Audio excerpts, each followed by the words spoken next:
चंड और मुंड का वध।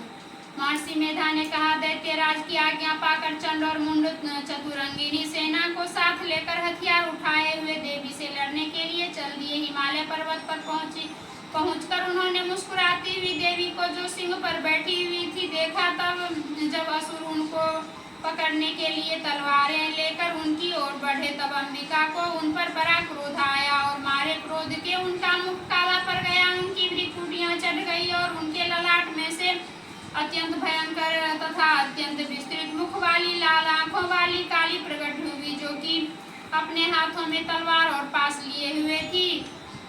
वे विचित्र खड्ग धारण किए हुए थी तथा चिते के चर्मों की साड़ी एवं नरमुंडों की माला पहन रखी थी।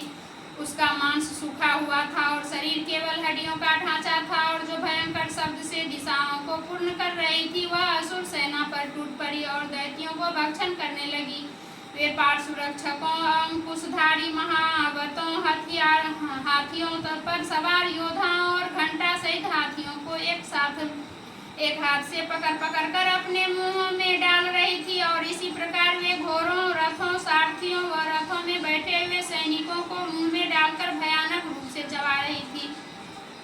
किसी के केस पकड़कर, किसी की गर्दन पकड़कर, किसी को पैरों से दबाकर और किसी दैत्य को छाती से मसलकर मार रही थी। वे दैत्य के छोड़े हुए बड़े बड़े अस्त्र शस्त्रों को मुंह में पकड़कर और क्रोध में भर उनको दांतों से पीस रही थी। उन्होंने कई बड़े बड़े असुरों को भक्षण कर डाला, कितनों को रौंद डाला और कितने उनकी मार के मारे भाग गए। कितनों को उन्होंने तलवार से मार डाला, कितनों को अपने दांतों से समाप्त कर दिया। इस प्रकार देवी ने क्षण भर में संपूर्ण दैत्य सेना को नष्ट कर दिया। यह देख महापराक्रमी चंड काली देवी की ओर लपका और मुंड ने भी देवी पर अपने भयानक बाणों की वर्षा आरंभ कर दी। उसने हजारों चक्र उस पर छोड़े। उस समय वे चमकते हुए बाण व चक्र देवी के मुख में प्रविष्ट हुए इस प्रकार दिख रहे थे, जैसे बहुत से सूर्य मेघों की घंटा में प्रविष्ट हो रहे थे। इसके पश्चात भयंकर शब्द के साथ काली ने अत्यंत जोश में भरकर विकट अट्टहास किया। उनका भयंकर मुख देखा नहीं जाता, उनके मुख में श्वेत दांतों की पंक्ति चमक रही थी।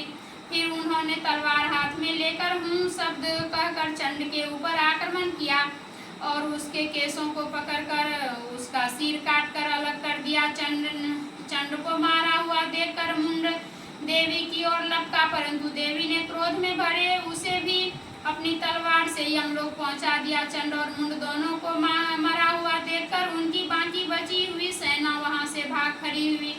इसके पश्चात काली चंड और मुंड के कटे हुए सिरों को लेकर चंडिका के पास गई और प्रचंड अट्टहास के साथ कहने लगी, हे देवी, चंड और मुंड दो महादैत्यों को मारकर मैंने तुम्हारी भेंट कर दी है। अब शुंभ और निशुंभ का तुमको स्वयं वध करना है। महर्षि मेधा ने कहा, वहां लाए हुए चंड और मुंड के सिरों को देखकर कल्याणमयी मां चंडी ने काली से मधुर वाणी में कहा, हे देवी, आप चूंकि चंड और मुंड को मेरे पास लेकर आई है, अतः संसार में चामुंडा के नाम से आपकी ख्याति होगी। 7वां अध्याय समाप्त।